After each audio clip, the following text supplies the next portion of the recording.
Rebirth of protector of Nagmani. Episode 7। Royals residence में।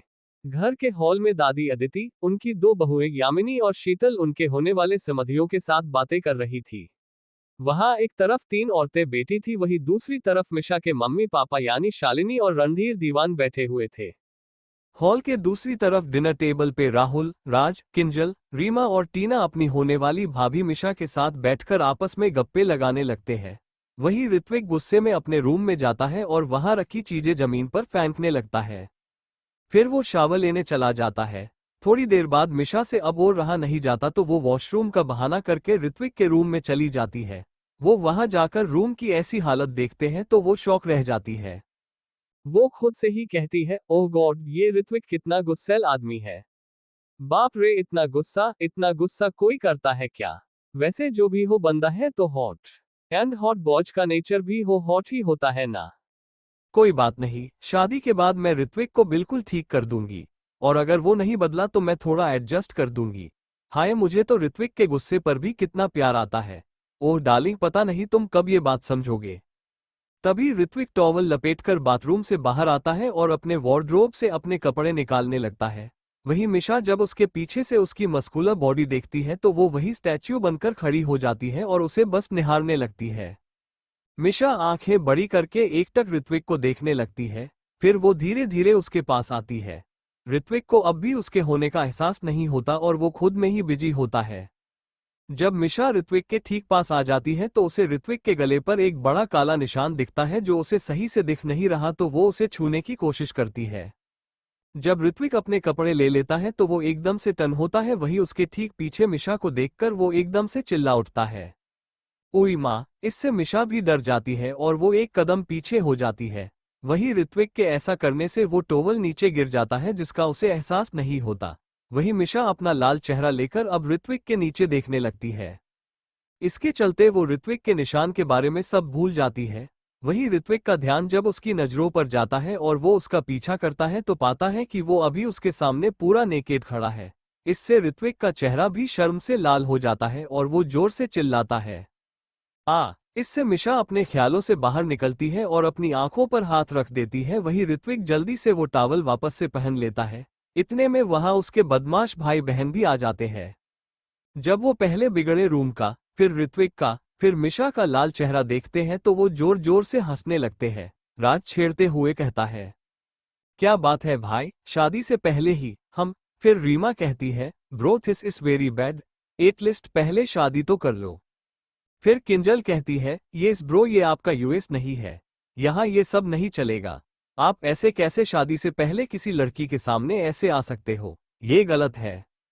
ऋत्विक इससे बुरी तरह भड़क जाता है।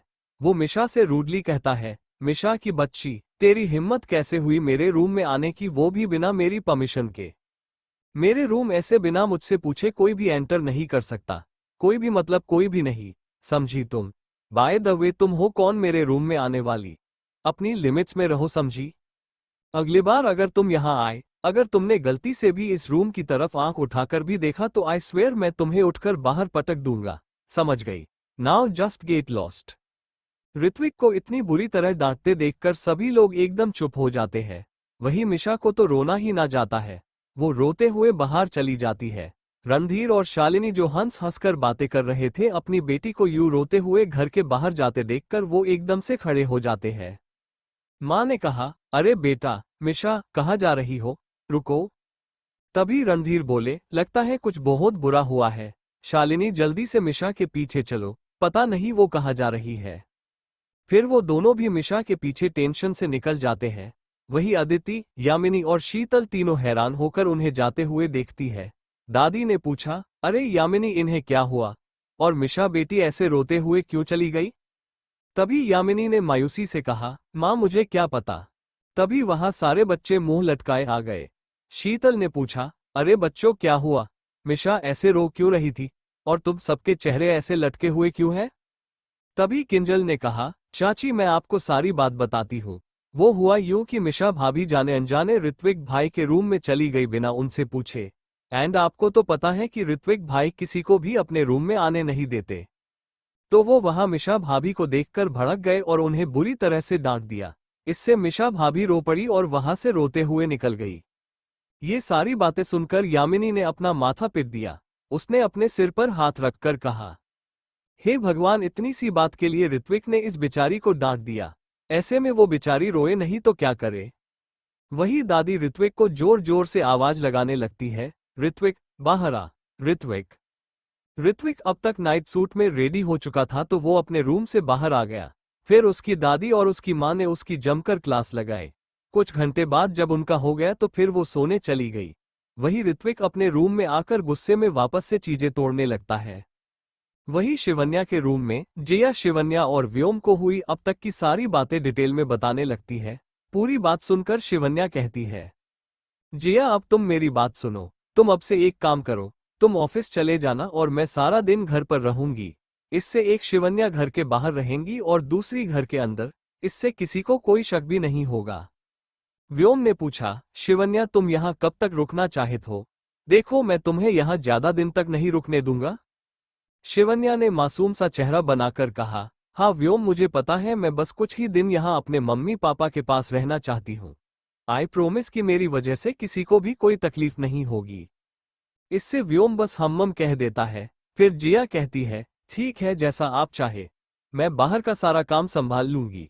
अब मैं चाहती हूँ आप लोग आराम कीजिए। शिवन्या ने पूछा, अरे जिया इतनी रात को तुम कहाँ जा रही हो? जिया ने मुस्कुराते हुए कहा, आप मेरी फिक्र मत कीजिए, मैं गेस्ट रूम में जा रही हूँ। शुभ रात्रि। फिर व्योम और शिवन्या भी उसे शिवरात्रि कहते हैं। फिर जिया वहां से चली जाती है। अब वापस से शिवन्या और व्योम कमरे में अकेले हो जाते हैं। शिवन्या फिर हिचकिचाते हुए कहती है, व्योम तुम भी जाकर अपना ठिकाना ढूंढ लो। ठीक है, देखो कितना बड़ा घर है, कहीं ना कहीं सोने के लिए जगह मिल ही जाएगी तुम्हें। ये सुनकर व्योम गुस्से से शिवन्या को घूरने लगता है। इससे शिवन्या झेप जाती है और उठकर बाथरूम में जाने लगती है। तभी व्योम उसे पीछे से पकड़कर बिस्तर पे धकेल देता है और उसके ऊपर आकर वापस से किस करने लगता है। इससे शिवन्या को वो मसूरी वाला इंसिडेंट याद आ जाता है। इससे वो सरप्राइज हो जाती है।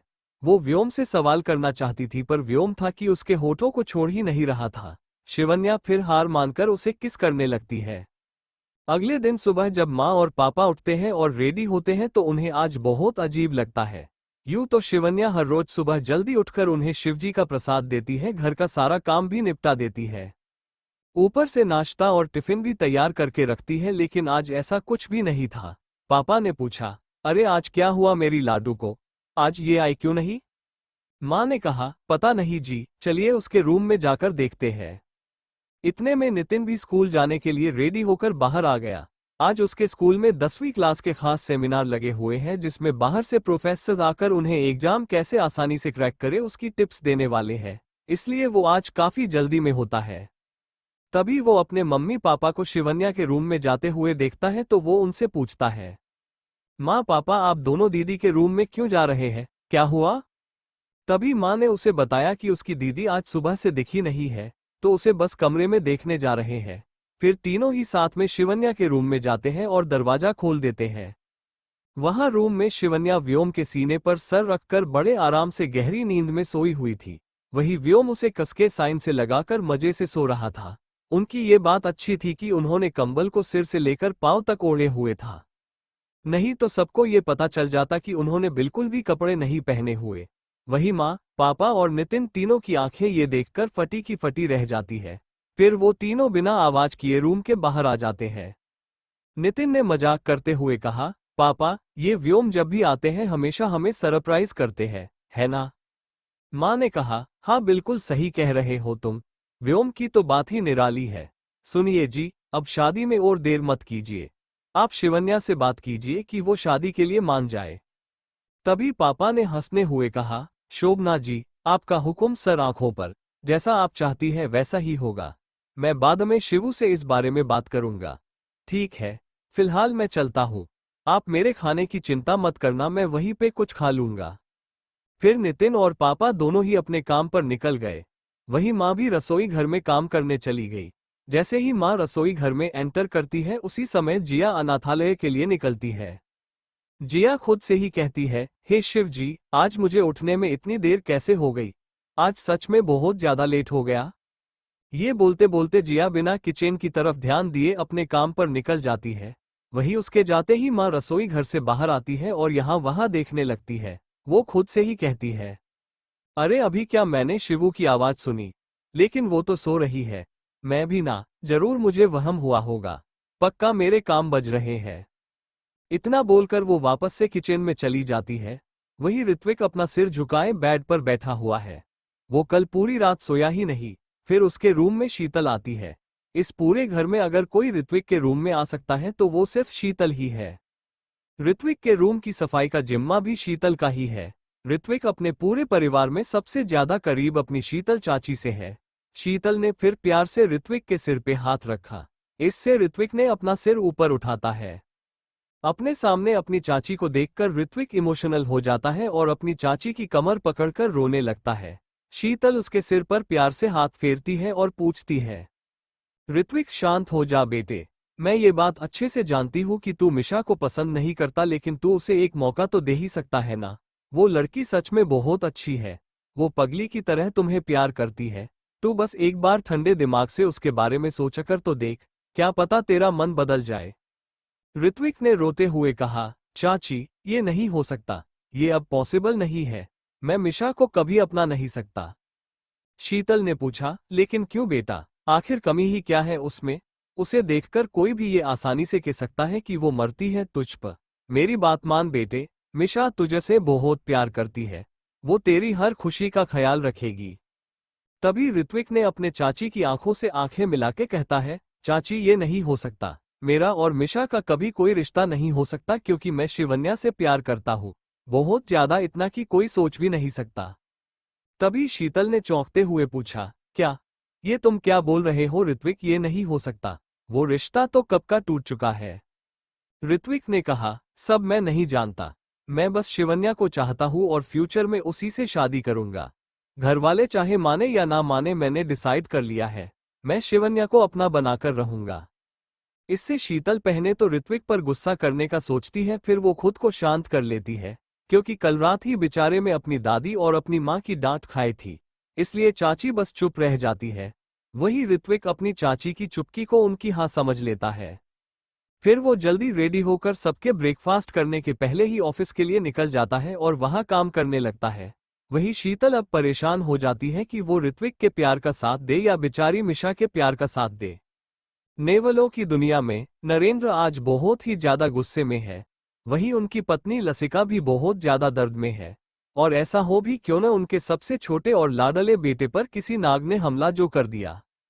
तभी वीर्य वहां गुस्से से भागता हुआ आता है और नक्श के पास चला जाता है। उसके साथ नील भी वहां आ जाता है। फिर वो दोनों इंसानी रूप लेते हैं और अपने जान से प्यारे छोटे भाई को देखने लगते हैं। नक्श अभी सच में बहुत बुरी हालत में था। उसके सिर पर मोटी पट्टी बंधी हुई थी, साथ में उसके शरीर पर जगह जगह पट्टी बंधी हुई थी और वो दर्द से तड़प रहा था। सच में व्योम ने उसे बहुत बुरी तरह से मारा था।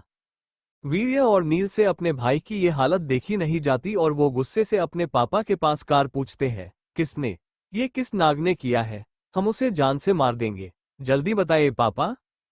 तभी पापा नरेंद्र ने कहा, बेटे ये एक नागिन की वजह से हुआ है।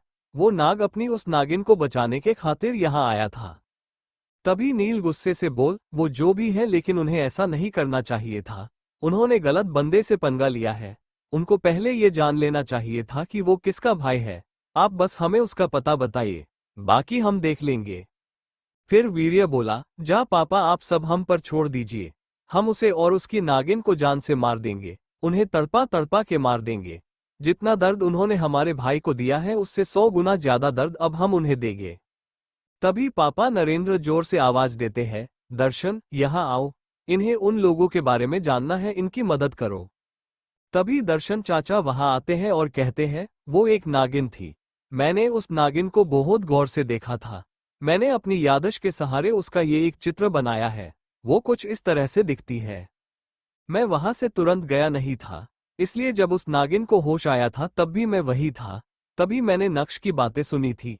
वो कह रहा था, तुम इंसान नहीं हो, तुम इंसान हो ही नहीं सकती। सच सच बताओ कि तुम कौन हो, वरना तुम्हारे लिए अच्छा नहीं होगा। इससे ये बात साबित होती है कि उसने खुद को पहले इंसान बताया था। मुझे पूरा यकीन है कि वो शायद से इंसानी दुनिया में ही गई है। वीर्य तुरंत ही उनके हाथ से वो चित्र ले लेता है और उसे ध्यान से देखने लगता है। फिर वो उसे नील को दे देता है। नील भी एक नज़र नफरत से उसे देखकर अपने पास संभाल के रख लेता है। तभी माँ वहां आकर रोते हुए गुस्से में कहती है, बेटो याद रखना, मुझे वो नागिन का कटा हुए सर चाहिए। उसे मारकर उसका सिर काटकर उसे तुम यहाँ ले आना। पूरे नागलोक को ये पता चलना चाहिए कि हमसे उलझने का अंजाम क्या होता है। वीर्य कहता है, ऐसा ही होगा माँ, हमें आशीर्वाद दीजिए और जाने की अनुमति दीजिए। माँ और पापा उन दोनों को आशीर्वाद देते हैं और उन्हें विदा करते हैं। फिर वीर्य और नील इंसानी दुनिया के लिए निकल जाते हैं। वही नागलोक में शेषा गुस्से से अपने कमरे का सारा सामान जमीन पर फेंकने लगती है। वो गुस्से से कहती है, ये कैसे हो सकता है, कैसे वो लड़की वहां से जिंदा कैसे बाहर निकल आई, कैसे? उसे तो अब तक मर जाना चाहिए था ना, फिर वो जिंदा कैसे है? वहां उसके तीनों बेटे और एक बेटी खड़े थे। उसका सबसे बड़ा बेटा है कालाक्ष, दूसरा है विष और तीसरा है दुष और चौथी सबसे छोटी बेटी वैशाली। तीनों बस शांति से अपनी माँ को गुस्सा करते हुए देखते रहते हैं। फिर विष आगे आकर कहता है, माँ आप हमें आदेश दीजिए, हम खुद उस कांटे को आपके रास्ते से बाहर फेंक देंगे। बहुत हो गई अच्छी बातें, अब जंग करने का समय आ गया है। तभी वैशाली कहती है, हाँ माँ भाई बिल्कुल सही कह रहे हैं। वैसे भी नागमणि अब प्रज्वलित हो चुकी है, तो हमें अब उस लड़की की कोई जरूरत नहीं है। तभी कालाक्ष कहता है, माँ आप बस हमें ये बताइए कि अब हमें आगे करना क्या है। क्या अब हम उस लड़की को मार सकते हैं? शेषा ने इस बारे में बहुत ध्यान से सोचा, फिर कुछ सोचकर कहा, हाँ तुम सब सही कह रहे हो। ना बजेगा बांस और ना बजेगी बांसुरी। उस लड़की का अब किस्सा ही खत्म कर देते हैं। चलो यहाँ से इंसानी दुनिया में चलो। तभी दुष्ट कहता है, लेकिन माँ दादा दादी का क्या? जब वो लोग हमसे ये पूछेंगे कि हम कहाँ और क्यों जा रहे हैं तो हम उन्हें क्या जवाब देंगे? शेषा ने कुछ सोचा फिर कहा, तुम लोग यही रुको, मैं उन्हें कुछ पट्टी पढ़ाकर आती हूँ।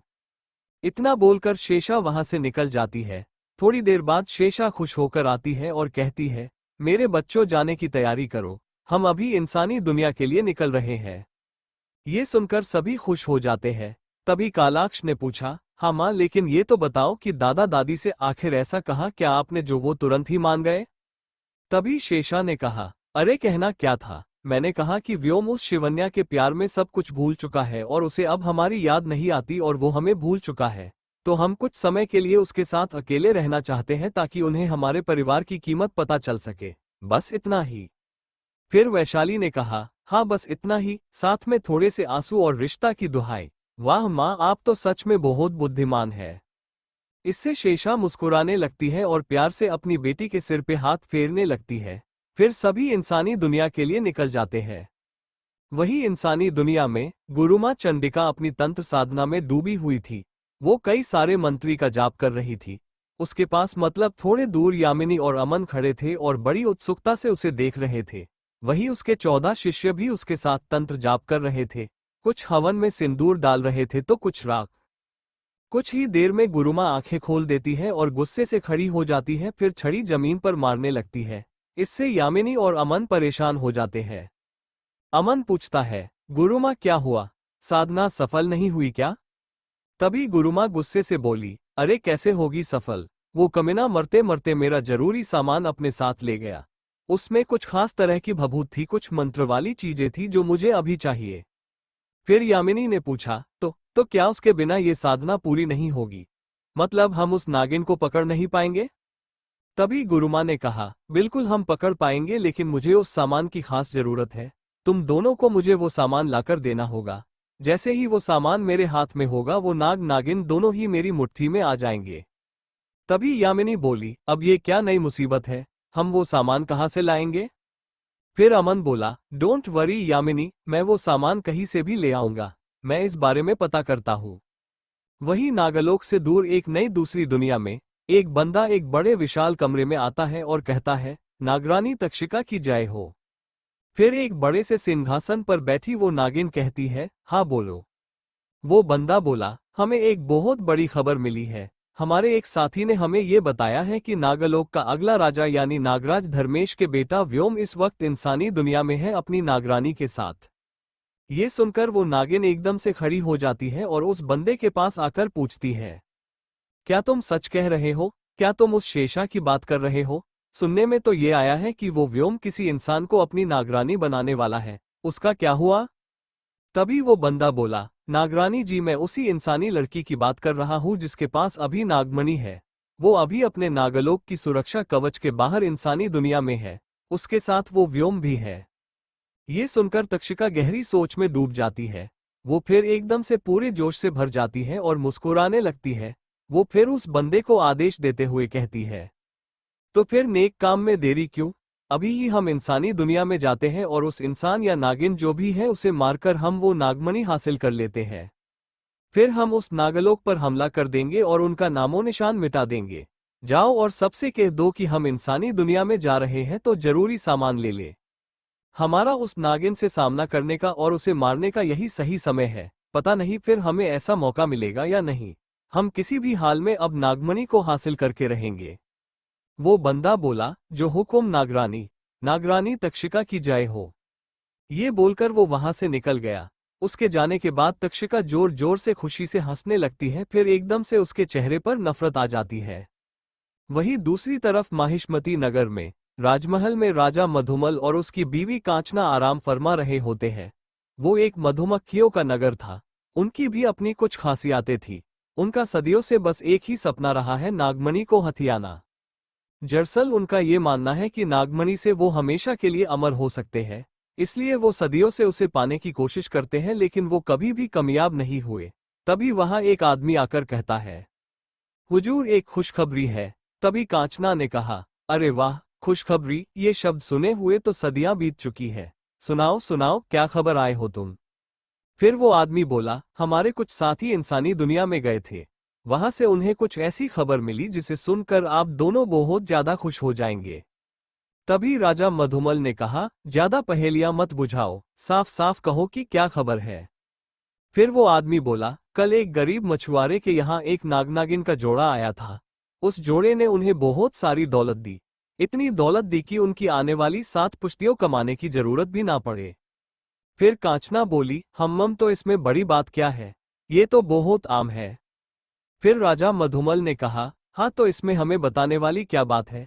इसमें क्या खास है जो तुम हमें बताने के लिए भागे भागे यहाँ तक चले आए?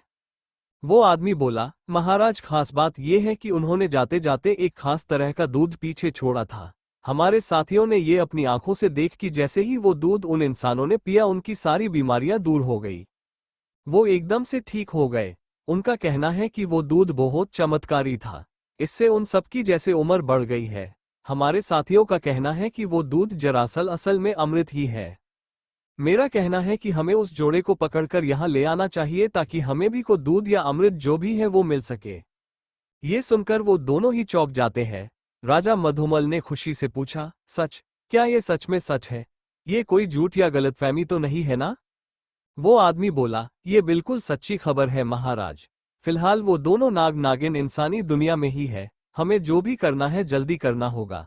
अगर वो एक बार नागलोक वापस चले गए तो वो हमें फिर कभी नहीं मिल पाएंगे। कांचना बोली, तुम ठीक कह रहे हो। हमें और ज्यादा देरी नहीं करनी चाहिए। जाओ, जाकर सबसे कह दो कि हमें इंसानी दुनिया में जाना है। फिर वो आदमी वहां से चला जाता है। फिर राजा मधुमल ने कहा, देखा, हमारे पूर्वजों ने बिल्कुल सच ही कहा था। उस नागमणि में सबको अमर करने की शक्ति है। ये जरूर उस नागमणि का ही कमाल है। फिर कांचना भी खुशी से झूमते हुए बोली, हाँ मधुमल, आप सही कह रहे हैं। हम उस नागमणि से अमृत को पा सकते हैं। बधाई हो महाराज, अब हमारा बरसों पुराना सपना सच होने जा रहा है। फिर वो दोनों आपस में गले मिलते हैं और इंसानी दुनिया में जाने की तैयारी करते हैं। ग्लोबल सनशाइन कंपनी लिमिटेड का सीईओ के केबिन में ऋत्विक बड़े ध्यान से शिवन्या की फोटो देखकर खुद में ही मुस्कुराए जा रहा था।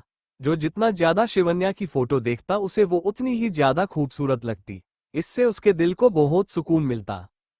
तभी एकदम से इसके केबिन का दरवाजा खुलता है और the great Misha Dewan style मारते हुए वहां आकर ऋत्विक के सामने बैठ जाती है।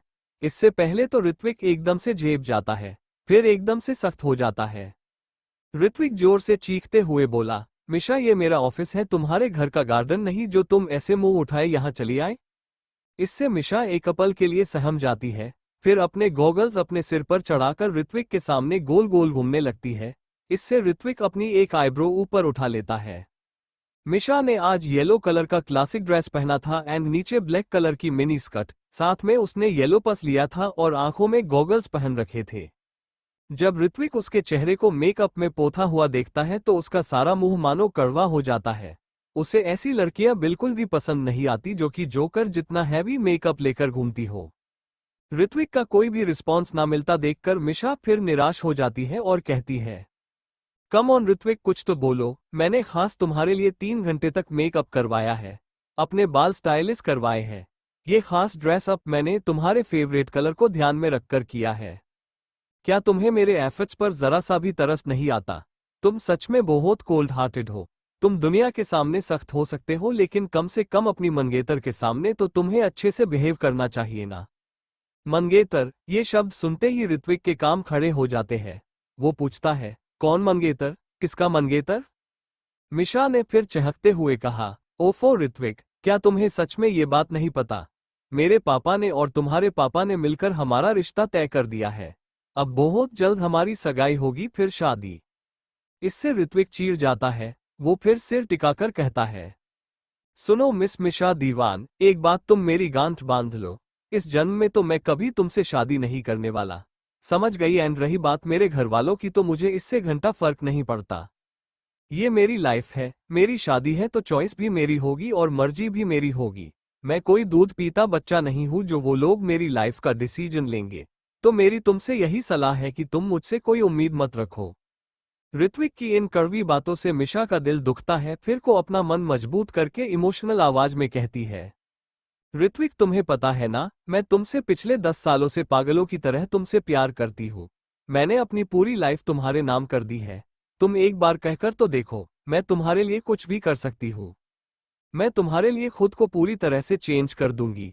तुम्हें जैसी लाइफ पार्टनर चाहिए मैं वैसी बनने को तैयार हूँ। मैं तुम्हारे रंग में रंग जाने को तैयार हूँ। तुम मुझे एक मौका देकर तो देखो। तभी ऋत्विक बिना किसी एक्सप्रेशन से कहता है, वही तो मैं तुम्हें समझने की कोशिश कर रहा हूँ, वो भी पिछले 10 साल से कि तुम मुझे पसंद करती हो, मैं नहीं। तुम मुझसे प्यार करती हो, मैं नहीं। एंड ऑफ कोर्स तुम हमारे पापाओं के जोर पर मुझसे जबरदस्ती प्यार नहीं करवा सकती, समझ गई? इससे मिशा फिर उदास हो जाती है। फिर वो पूरे जोश के साथ कहती है, ऋत्विक तुम्हें मुझसे अभी प्यार नहीं है, कोई बात नहीं, बट आई एम श्योर कि शादी के बाद तुम्हें मुझसे प्यार हो ही जाएगा। मैंने बहुत सारे ड्रामास में ऐसा होते हुए देखा है कि एक अनजान लड़का और एक अनजान लड़की पहले शादी करते हैं, फिर दोस्ती करते हैं और फिर रोमांस। देखना, हमारे साथ भी एक दिन ये जरूर होगा। बस एक बार ये शादी हो जाए फिर हम 7 जन्मों तक यूं ही साथ रहेंगे। ये सुनकर ऋत्विक जोर से अपना मच पिट लेता है। सच में, ये मिशा पूरी पागल है। इसे शादी क्या गुड्डे गुड्डियों का खेल लगता है। एंड आज के जमाने में शादी 1 महीना भी ना टिके, 7 जन्म तो इम्पॉसिबल है। ऋत्विक फिर ऑर्डर देते हुए कहता है, मिशा मैं तुम्हें 10 सेकंड का टाइम दे रहा हूँ, इसी वक्त यहाँ से दफा हो जाओ वरना मैं सिक्योरिटी बुलाकर तुम्हें यहाँ से बाहर फिकवा दूंगा। 10 9 8 7 6 5 4। ऋत्विक अपनी गिनती पूरी करता इससे पहले ही मिशा तेज रफ्तार से वहां से उड़न छू हो गई। वही शिवन्या के घर में माँ, नितिन, शिवन्या और व्योम दोपहर का खाना खा रहे थे। अब तक माँ और नितिन व्योम के साथ बहुत अच्छे से घुल-मिल गए थे। ये सब देखकर शिवन्या भी बहुत खुश थी। तभी माँ पूछती है, अच्छा शिवू बेटा, आगे क्या सोचा है तुमने अपनी और व्योम की शादी के बारे में? तभी नितिन एक्साइटेड होकर बोला, हाँ हाँ दीदी, जल्दी बताओ क्या डिसाइड किया आपने? ये सुनकर व्योम भी शिवन्या की तरफ सवालिया नजरों से देखने लगता है। आखिर उसे भी ये जानना था कि शिवन्या उससे शादी करना चाहती है या नहीं। वही इससे शिवन्या बहुत ही ज्यादा अनकंफर्टेबल हो जाती है। माँ पूछती है, बोलो बेटा, क्या तुम्हें और समय चाहिए सोचने के लिए? ये सुनकर शिवन्या भी सोच में पड़ जाती है। फिर जब वो व्योम के खूबसूरत चेहरे को देखती है तो फिर शर्माने लगती है। उसे कल रात व्योम के साथ बिताए सारे हसीन पल याद आते हैं। फिर वो धीरे से हाँ में सिर हिला देती है। इससे माँ और व्योम बहुत खुश हो जाते हैं। वही नितिन जानबूझकर नासमझ बनकर कहता है, अरे बोलो ना दीदी, आपकी हाँ है या ना? इससे शिवन्या नितिन पर चीढ़ जाती है, फिर माँ से कहती है, माँ मेरी हाँ है। ये सुनकर वो सभी खुश हो जाते हैं। तभी माँ खुशी से कहती है, बहुत अच्छे व्योम बेटा। व्योम ने कहा, जी माँ कहिए। माँ आगे कहती है, तुम पंडित जी से पूछकर कोई अच्छा सा मुहूर्त देखकर अपने घरवालों को लेकर यहाँ आ जाना ताकि हम आगे की बात कर सके, ठीक है? ये सुनकर व्योम सोच में पड़ जाता है। वही शिवन्या व्योम की तरफ देखने लगती है, मानो पूछ रही हो कि क्या उसके माँ पापा यहाँ आएंगे। तभी व्योम बिना कुछ कहे बस मुस्कुराते हुए हाँ में सिर हिला देता है। वही पूरे अनाथालय में ये खबर फैल जाती है कि कल इस कानूनी तौर पर इस अनाथालय को बेच दिया जाएगा, यानी कि उसका नए मालिक के नाम पर रजिस्ट्रेशन हो जाएगा। इससे सभी परेशान हो जाते हैं। जाहिर है ये यहाँ के बच्चे के भविष्य का सवाल है, साथ में उनकी नौकरी का सवाल है। उनका ये जानना तो बनता ही है कि उनका नया होने वाला मालिक कैसा है। वो इस अनाथालय को चालू रखेगा भी या बंद कर देगा। जब जिया को ये बात पता चलती है तो वो पूरी बात जानने के लिए मैनेजर शर्मा के पास चली जाती है। वो पूछती है, मैनेजर अंकल क्या हुआ है? ये अनाथालय पिछले 40 सालों से चल रहा है, ऊपर से इसे डोनेशन भी अच्छा खासा मिल रहा है, फिर इसे बेचा क्यों जा रहा है? मैनेजर शर्मा बोले, क्या पता बेटा, मुझे आज सुबह ही विक्रम जी का कॉल आया था और उन्होंने मुझे ये बात बताई। जिया ने पूछा, क्या विक्रम? ये कौन है? ये अनाथालय तो मिस्टर मंगल नारायण जी का है ना, तो फिर ये? मैनेजर शर्मा बोले, बेटा ये विक्रम उन्हीं का बेटा है। अब मंगल जी की बहुत उम्र हो गई है तो उनकी सारी प्रॉपर्टी अब उनका बेटा ही देखता है। ये फैसला भी उन्होंने ही लिया है। जिया गुस्से से कहती है, लेकिन ये गलत है। मैनेजर शर्मा बोले, बेटा अब हम इसमें क्या ही कर सकते हैं? आगे जैसा शिव जी चाहे वही होगा। हम तो बस प्रार्थना ही कर सकते हैं कि ये अनाथालय बस यूं ही चलता रहे। इससे जिया सोच में पड़ जाती है। वो तय करती है कि वो इस बारे में शिवन्या से बात करेगी। ऐसे मामलों को वो उससे बेहतर तरीके से हैंडल कर पाएगी। फिर शाम को ऋत्विक जब घर आता है तो सभी उसकी क्लास लगाने को तैयार हो जाते हैं। ऋत्विक देखता है कि उसके दादा दादी पंडित जी के कहकर उसकी सगाई का मुहूर्त निकाल रहे होते हैं। इससे ऋत्विक का दिमाग खराब हो जाता है। वो गुस्से से पंडित जी के पास आकर कहता है, पंडित जी अभी इसी वक्त उठिए और यहाँ से चलते बनिए। यहाँ किसी की कोई सगाई नहीं हो रही है। इससे उसके दादा दादी उस पर भड़क जाते हैं। वो पूछते हैं, ऋत्विक आखिर तुझे परेशानी क्या है? मिशा बहुत अच्छी लड़की है और हम सबको पसंद है। तभी ऋत्विक ऊंची आवाज में बोला, लेकिन मुझे वो पसंद नहीं है। तभी यामिनी उस पर चिल्लाते हुए कहती है, ऋत्विक ये क्या तरीका है घरवालों से बातें करने का? सारे तमीज संस्कार क्या बेच आए हो? तभी ऋत्विक हंसते हुए कहता है, घरवाले? क्या सबके घरवाले ऐसे ही होते हैं? नहीं, सब ऐसे नहीं होते। घरवाले वो होते हैं जो आपको, आपके मन को, आपके दिल को समझते हैं, आपकी भावनाओं को समझते हैं। पापा कहते हैं, तो तुम्हारे कहने का मतलब क्या है कि हमें तुम्हारी बिल्कुल भी पड़ी नहीं है? अगर हम ये चाहें कि तुम अपनी लाइफ में सेटल हो जाओ तो हम गलत है, जुल्मी है, बुरे हैं। ऋत्विक फिर कहता है, डेड मुझे मिशा फूटी आंख नहीं भाती। मैं उसके साथ अपनी पूरी लाइफ नहीं बीता सकता, ट्राई टू अंडरस्टैंड। दादी कहती है, अरे ये सब कुछ नहीं होता। जब दो लोग एक छत के नीचे रहते हैं तो उनमें प्यार हो ही जाता है। देखना, तुम्हें शादी के बाद मिशा से प्यार हो ही जाएगा। हम ऋत्विक फिर अपनी चाची की तरफ उम्मीद से देखता है, पर चाची बेचारा सा चेहरा बनाकर अपने हाथ खड़े कर लेती है। इससे ऋत्विक और भी ज्यादा चीड़ जाता है। फिर वो गुस्से में कहता है, फाइन, जिसे जो करना है वो करो, आई डोंट केयर। तभी दादी पूछती है, तो इसका मतलब तेरी हाँ है? ऋत्विक फिर ताना कसते हुए कहता है, what matters to you, you just have to do what you want. इतना कहकर ऋत्विक गुस्से में वहां से अपने रूम में चला जाता है। इससे ऋत्विक के छोटे भाई बहन को उसके लिए बहुत बुरा लगता है। वहीं सभी घर के बड़े वापस से पंडित जी को बिठाकर मुहूर्त की बातें करने लगते हैं।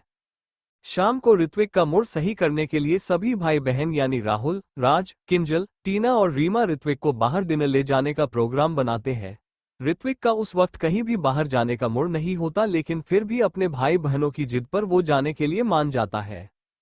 तो वो सब होटल सदाबार में डिनर करने का प्लान करते हैं। एक तो वो बहुत ही पॉपुलर है वहाँ की मसालेदार डिशेज के लिए, ऊपर से वो लोकेशन भी बहुत जबरदस्त है। वही पूरा शास्त्री परिवार व्योम के आने की खुशी में सदाबहार में डिनर करने का प्रोग्राम बनाते हैं। अपनी मर्सिडीज से ऋत्विक और उसकी पलटन वहां पहले आती है, फिर आता है शास्त्री परिवार। अब होटल सदाबहार बहुत बड़ा नामचीन होटल है। वहां कई सारे प्राइवेट रूम है, साथ में टेरेस पर भी डिनर टेबल लगाया हुआ है एंड इसके साथ ही गार्डन एरिया में भी डिनर टेबल लगाया गया है। जो प्राइवेट रूम्स होते हैं उसमें होटल स्टाफ वीआईपी ट्रीटमेंट देते हैं। जो टेरेस पर डिनर करते हैं उनको भी अच्छी खासी फॉरेन सर्विस देते हैं, वही जो नीचे गार्डन एरिया में डिनर करते हैं उन्हें पारंपरिक तरीके से नीचे बैठकर डिनर करने की सर्विस दी जाती है। यानी कि वहाँ फॉरेन एंड इंडियन दोनों ही तरह का कल्चर देखने को मिलता है। ये होटल शहर के भीड़भाड़ वाली जगह से दूर एक शांत जगह पर है जहाँ बहुत कम पर खास लोग ही विजिट करते हैं। ऋत्विक वहाँ पूछता है, तो मेरे प्यारे दुलारो बोलो कहाँ जाना है? किंजल कहती है, ओहो भाई, इसमें पूछना क्या, हम वीआईपी रूम में ही जाएंगे। तभी टीना कहती है, अरे नहीं किंजू, वो तो हम हर होटल में जाते हैं, देखो ना यहाँ पर कितनी शांति है एंड ग्रीनरी भी, तो हमें ये नेचर एंजॉय करना चाहिए। फिर रीमा कहती है, हाँ टीना तुम सही कह रही हो, भाई टेरेस पर चलो वही डिनर करते हैं। राज मुंह बनाकर कहता है, ओह कम ऑन, टेरेस पर यानी हम ऐसे खुले में खाना खाएंगे? नो वे, मैं ऐसे खाना नहीं खाऊंगा, बिल्कुल नहीं। राहुल ने कहा, हाँ यार ऐसे खुले में खाना बहुत वियर्ड लगता है ना भाई? तभी किंजल कहती है, अरे मैं भी तो यही कह रही हूँ कि वीआईपी रूम में चलते हैं, वैसे भी हम यहाँ ऋत्विक भाई का मूड ठीक करने आए हैं, बिगाड़ने नहीं। भाई ने अपनी पूरी लाइफ में आज तक कभी खुले में खाना नहीं खाया, तो वो आज कैसे खाएंगे? ये सुनकर ऋत्विक को शिव शक्ति ढाबे की याद आ जाती है जहां शिवन्या उसे ले गई थी और जहां पहली बार उसने खुले आसमान के नीचे खाना खाया था। वो सब याद करते ही ऋत्विक का चेहरा मानो प्यार की चमक से भर उठता है। तभी राज कहता है, चलो फिर वीआईपी प्राइवेट रूम में चलते हैं। तभी ऋत्विक जोर से बोला, नहीं रुको, हम टेरेस पर चलते हैं, हम आज वही डिनर करेंगे। ये सुनते ही सब ऋत्विक की तरफ चौंक कर देखते हैं मानो कोई चमत्कार देख रहे हो। राहुल पूछता है, भाई आप सच में ऐसे खुले में खाना खाएंगे जहां कई सारे आते जाते लोग आपको देखेंगे? ऋत्विक ने कहा, बेटे लाइफ में कभी कभी थोड़ा चेंज कर लेना चाहिए, इससे लाइफ थोड़ी इंटरेस्टिंग हो जाती है। कभी कभी हमें अपने रूटीन से कुछ हटकर काम करने चाहिए, कुछ समझे। तभी रीमा एक्साइटेड होकर बोली, yes bro you are right, हमें लाइफ में थोड़े अजीब कारनामे करने ही चाहिए, इसी में लाइफ जीने का असली मजा है, करेक्ट? फिर ऋत्विक ने कहा, करेक्ट। इससे राज और राहुल मायूस हो जाते हैं, पर अपने भाई की खुशी के लिए दिल पर पत्थर रखकर वो मान जाते हैं। फिर सभी टेरेस पर चले जाते हैं और कोने में एक टेबल ले लेते हैं। वहां से नीचे का नजारा एकदम क्लियर दिखता है, जिसे देखकर सभी खुश हो जाते हैं। वही शास्त्री परिवार पारंपरिक तरीके से खाना पसंद करते हैं, जमीन पर बैठकर पलाठी मार के, तो वो गार्डन एरिया पसंद करते हैं और वही एक टेबल पर बैठ जाते हैं। कुछ ही देर में सबका ऑर्डर आ जाता है और वो मजे से खाना खाने लगते हैं। वही ऊपर ऋत्विक और उसकी पलटन भी मस्ती करते हुए डिनर एंजॉय करने लगते हैं। बातों बातों में ऋत्विक की नज़र नीचे चली जाती है, जिसे देखकर वो एकदम सरप्राइज हो जाता है। उसके ठीक सामने नीचे Shivanya traditional full south Indian dish खा रही होती है। शिवन्या के एक तरफ नितिन बैठा होता है और दूसरी तरफ व्योम, जिसे देखने की उम्मीद ऋत्विक के कभी नहीं की थी। वही उनके सामने माँ पापा बैठे थे। वो पांचों बहुत मजे से हंसते हुए बातें करते करते खाना खा रहे थे। वही व्योम बीच बीच में शिवन्या को खाना खिलाए जा रहा था और शिवन्या भी बड़े मजे से उसके हाथ से खाना खा रही थी। इससे ऋत्विक अंदर तक जल उठता है। वो ये कैसे बर्दाश्त करता? इससे उसका बना बनाया सारा मूड एक झटके में मानो खत्म हो जाता है। वो फिर एकदम से गुस्से में खाना खाने लगता है। किंजल पूछती है, क्या हुआ भाई, ये डिश आपको पसंद नहीं आई क्या? दूसरी ट्राई करो। ऋत्विक फिर सबकी तरफ देखता है जो उसे ही देख रहे होते हैं, फिर वो वापस से नॉर्मल होने का नाटक करता है और मुस्कुराते हुए कहता है, अरे नहीं नहीं, ऐसी कोई बात नहीं है, वो बस एकदम से उस मिशा का ख्याल आ गया, इसलिए मेरा मूड बिगड़ गया, बाकी सब ठीक है। राहुल कहता है, भाई आप टेंशन मत लो, हम सब आपके साथ हैं। अगर आप इस शादी से खुश नहीं हैं तो हम ये शादी किसी भी कीमत पर नहीं होने देंगे, क्यों? फिर सभी हाँ हाँ कहते हैं। इससे ऋत्विक को बहुत अच्छा लगता है। वो नाचते हुए भी वापस से नीचे देखता है। उसी टाइम पर व्योम फिर से शिवन्या को अपने हाथ से निवाला खिलाता है और शिवन्या भी मुस्कुराते हुए मजे से वो निवाला अपने गले के नीचे उतर लेती है। इससे ऋत्विक की बुरी तरह से जल जाती है। ये सब ऐसे ही चलता रहता है जब तक कि सबका डिनर खत्म नहीं होता। फिर सभी वॉश बेसिन के सामने हाथ धोते हैं। ऋत्विक की नज़र वहां एक एक पर होती है। तभी नितिन मासूमी से व्योम से कहता है, व्योम मेरे साथ वॉशरूम में चलो, मुझे बहुत जोर से लगी है और मुझे अकेले वहां नहीं जाना। इससे सब उस पर हंसने लगते हैं। फिर शिवन्या नितिन को मना करती इससे पहले ही व्योम कहता है, ठीक है चलो।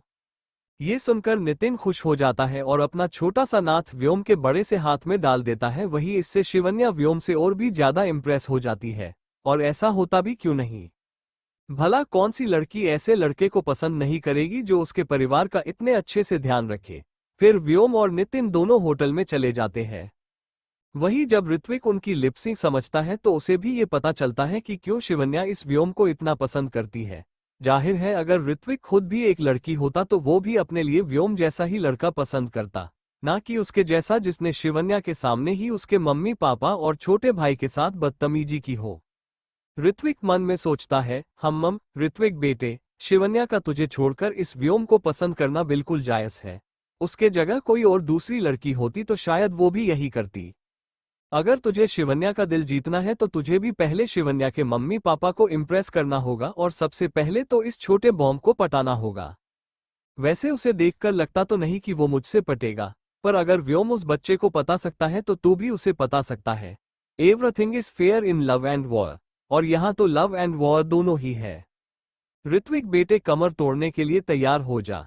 तेरा ये कंपटीशन बहुत ज्यादा तगड़ा है तो लड़ाई भी कांटे की होगी और तू इस लड़ाई में हार नहीं सकता। फिर ऋत्विक देखता है कि नितिन व्योम के कमर से लिपटकर होटल के बाहर आता है। नितिन के चेहरे की मुस्कुराहट बिल्कुल एक मासूम से खुशमिजाज बच्चे की तरह ही प्यारी और क्यूट होती है। उसे देखकर कोई भी ये आसानी से बता सकता है कि वो व्योम को कितना ज्यादा पसंद करता है। नितिन की ये प्यारी सी मुस्कान शिवन्या, उसके मम्मी पापा और खुद व्योम का भी दिल पिघला देती है। वही ये निर्दोष मुस्कान दूर बैठे ऋत्विक के जल रहे दिल को भी शांत कर देती है। अगले दिन गवर्नमेंट ऑफिस में शिवन्या अपने आशीष की आखिरी निशानी यानी जीवन अनाथालय को बचाने वहां आ जाती है। जब वो छानबीन करके रजिस्ट्रेशन ऑफिस के सीनियर ऑफिसर के पास पहुंचती है तो पाती है कि वहां गवर्नमेंट ऑफिसर के सामने मिस्टर विक्रम मंगल नारायण बैठे हैं और उनके बाजू में द ऋत्विक रायचंद बैठे हुए हैं। शिवन्या आज उन दोनों से ही पहली बार मिल रही थी, लेकिन फिर भी उसके चेहरे पर डर का कोई नामो निशान नहीं था। शिवन्या कहती है, रुकिए प्लीज रुक जाए मिस्टर विक्रम। उसके इतना कहते ही सब उसकी तरफ देखने लगते हैं। वो ऑफिसर शिवन्या को डांटते हुए कहता है, भैया तुम कौन हो और बिना मेरी परमिशन के ऐसे अंदर कैसे आ गई, तुम्हारी हिम्मत। वो ऑफिसर आगे कुछ कहता तभी ऋत्विक उसके पैर पर जोर से अपना पैर रख देता है। इससे उस ऑफिसर की सारी सिट्टी पिट्टी गुल हो जाती है। जब वो ऋत्विक के कठोर एक्सप्रेशन देखता है तो वो समझ जाता है कि ये लड़की उसके लिए बहुत खास है, तो वो अपनी भलाई समझते हुए एकदम से चुप हो जाते हैं। विक्रम पूछता है, are you miss Shivanya Shastri right? Shivanya वही दरवाजे पर खड़े कहती है, हाँ मैं शिवन्या शास्त्री ही हूँ। वो ऑफिसर इस बात तमीज से मुस्कुराते हुए कहता है, ओह अच्छा आइए न प्लीज मिस शिवन्या। उस खड़ूस ऑफिसर का एकदम से बर्ताव बदलता हुआ देखकर शिवन्या पहले तो हैरान हो जाती है, फिर उसे इग्नोर करके ऑफिस के अंदर आ जाती है। वो रिक्वेस्ट करते हुए कहती है, मिस्टर विक्रम आप प्लीज ये अनाथालय ऐसे ही किसी को भी मत बेचिए। ये अनाथालय पूरे 4,500 बच्चों की छत है, 20 परिवारों की रोजी रोटी कमाने का जरिया है। अगर ये बंद हो गया तो इससे सिर्फ सभी को बहुत परेशानी ही होगी। फिर विक्रम ने शांति से कहा, मिस मैं आपकी प्रॉब्लम समझता हूँ लेकिन आप भी मेरी प्रॉब्लम समझिए। मैं बेंगलुरु में रहता हूँ, वही मेरा काम है, और मुंबई की सारी प्रॉपर्टी मेरे फादर हैंडल करते हैं जो कि अभी बिल्कुल भी अच्छी कंडीशन में नहीं है। ऐसे में हमने ये तय किया है कि हम सब मुंबई छोड़कर बेंगलुरु में शिफ्ट हो जाए। इसीलिए मैं जल्द से जल्द मुंबई की सारी प्रॉपर्टी बेच रहा हूँ ताकि इसी बहाने हमें पापा के इलाज के लिए भी पैसे मिल जाए। ये सब सुनकर शिवन्या और भी ज्यादा परेशान हो जाती है। विक्रम की बात भी सही थी, उसके लिए पापा से ज्यादा जरूरी कोई भी नहीं है। किसी भी बच्चे के लिए उसके मम्मी पापा फर्स्ट प्रायोरिटी होते हैं, ये तो नॉर्मल ही है, लेकिन फिर जीवन अनाथालय का क्या? विक्रम शिवन्या की टेंशन समझते हुए कहता है, मिस शिवन्या आप इनसे क्यों नहीं कहती कि ये इस ऑर्फनेज को आगे कंटिन्यू करे। अगर ये इस चीज के लिए राजी हो जाते हैं तो इससे किसी को भी कोई प्रॉब्लम नहीं होगी, ना मुझे, ना पापा को और ना ही आपको। ये सुनकर शिवन्या उम्मीद से ऋत्विक की तरफ देखती है। ऋत्विक जो कब से इस मोमेंट के लिए तरस रहा था, आखिरकार उसका ये इंतजार खत्म होता है। वो अपनी रौफदार आवाज में कहता है, मिस शिवन्या मैं ऐसा बिल्कुल कर सकता हूँ, मुझे उस ऑर्फनेज के होने से कोई दिक्कत नहीं है, लेकिन मेरी कुछ कंडीशन है जिसे आपको माननी पड़ेगी। ये सुनकर शिवन्या सोच में पड़ जाती है, पर फिलहाल के लिए अनाथालय बचाने का हाथ आए इतने अच्छे मौके को शिवन्या नहीं छोड़ती और हाँ कह देती है। अपने आशीष के घर के लिए शिवन्या कुछ भी कर सकती है। वही शिवन्या की हाँ पाकर ऋत्विक मानो 7वें आसमान में उड़ने लगता है। फिर सारी फॉर्मेलिटी पूरी हो जाती है और विक्रम जल्दी में होने के कारण वहां से तुरंत ही निकल जाता है। वही ऋत्विक और शिवन्या दोनों साथ में गवर्नमेंट ऑफिस से बाहर आते हैं। शिवन्या कहती है, मिस्टर ऋत्विक, पहले तो आपको बहुत बहुत सारा थैंक यू कि आपने जीवन अनाथालय कंटिन्यू रखने के लिए हाँ कर दी, एंड आपको इसके लिए जितने भी पैसे चाहिए वो मैं कैसे भी करके आपको दे दूंगी, तो आप प्लीज पैसों की टेंशन बिल्कुल मत लेना। ये सुनकर ऋत्विक डेविल स्माइल करता है। वो मन ही मन खुश होकर कहता है, हाय मेरी शिवन्या कितनी भोली है, जी करता है इसे अभी यही चूम लूं। ऋत्विक को यूं अजीब तरह से मुस्कुराता देखकर शिवन्या पूछती है, क्या हुआ मिस्टर ऋत्विक, आप ऐसे मुस्कुरा क्यों रहे हैं? तभी ऋत्विक शिवन्या से कहता है, मिस शिवन्या, आपको क्या सच में ऐसा लगता है कि मुझे पैसों की कमी है या मैं पैसों के लिए मरा जा रहा हूं? ये सुनकर शिवन्या जेब जाती है, फिर मासूमी से पूछती है, तो आपकी क्या कंडीशन है? अगर आप हमसे पैसे नहीं चाहते तो क्या चाहते हैं? ऋत्विक फिर मन में कहता है, ओह प्लीज शिवन्या, मेरी तरफ इतनी मासूमी से मत देखो, मैं पहले से ही तुम्हारी इस मासूमियत से पागल होए जा रहा हूँ, प्लीज मुझे और पागल मत बनाओ। ऋत्विक के कुछ भी जवाब ना देने पर शिवन्या उसकी आंखों के आगे एक चुटकी बजाती है। इससे ऋत्विक अपने ख्यालों से बाहर निकल आता है, फिर कहता है, मिस शिवन्या, अगर आपको जीवन अनाथालय को आगे कंटिन्यू करना है तो आपको मेरी ऑफिस ज्वाइन करनी होगी। आपको मेरे लिए काम करना होगा एज माय पर्सनल असिस्टेंट। अगर आप मेरी ये बात मानती हैं तभी मैं आपकी बात मानूंगा। ये सुनकर शिवन्या की आंखें चौड़ी हो जाती है। वो हैरानी से पूछती है, क्या मैं आपकी पर्सनल असिस्टेंट? लेकिन मैंने जीवन अनाथालय के सिवाय कहीं और कोई काम नहीं किया। मेरे पास पर्सनल असिस्टेंट का कोई जॉब एक्सपीरियंस नहीं है। ऋत्विक ने कड़क आवाज में कहा, miss Shivanya, I really don't care about this. I just want my answer, yes और नो। शिवन्या फिर सोच में पड़ जाती है। वो सारी बातें ध्यान से सोचती है। ये उसके पास आखिर मौका है अपने आशीष की याद को जिंदा रखने का। अगर ये अनाथालय बंद हो गया तो सब खत्म हो जाएगा। आशीष की तो जान बसती थी इस अनाथालय में, उसके बच्चों में। नहीं, शिवन्या इस अनाथालय को ऐसे रिस्क में नहीं डाल सकती है, बिल्कुल नहीं। बहुत गहराई से इस बारे में सोचने के बाद शिवन्या फाइनली जवाब देती है, ठीक है, अगर इससे जीवन अनाथालय बच जाता है और आगे कंटिन्यू होता है तो मैं ये जॉब जरूर करूंगी। ऋत्विक कहता है, दैट्स गुड। फिर वो अपनी सूट की जेब से अपने ऑफिस का विजिटिंग कार्ड शिवन्या को पकड़ाते हुए कहता है, कल ठीक सुबह 8 बजे मैं जॉब ऑफर लेटर के साथ तुम्हारा वेट करूंगा। ठीक टाइम पर आ जाना, मुझे लेट आने वाले लोग बिल्कुल भी पसंद नहीं है। शिवन्या बेमन से वो कार्ड ले लेती है और हाँ बोलकर वहां से चली जाती है। उसके जाने के बाद ऋत्विक भी अपनी कार में जाकर बैठ जाता है और मन ही मन कहता है, मिस्टर व्योम, अब तक तुमने बहुत खेल लिया, अब खेलने की बारी मेरी है। मैं द ऋत्विक रायचंद हूँ और जो मुझे चाहिए उसे मेरे पास आना ही पड़ता है, बाय हुक और by crook. Now the love war is begin. Thank you for listening. मुझे उम्मीद है आपको ये स्टोरी पसंद आई होगी। अगर आपको पसंद आई है तो प्लीज लाइक और कमेंट करना ना भूलें और मोर स्टोरीज के लिए सब्सक्राइब करें। मिलते हैं नेक्स्ट वीडियो में।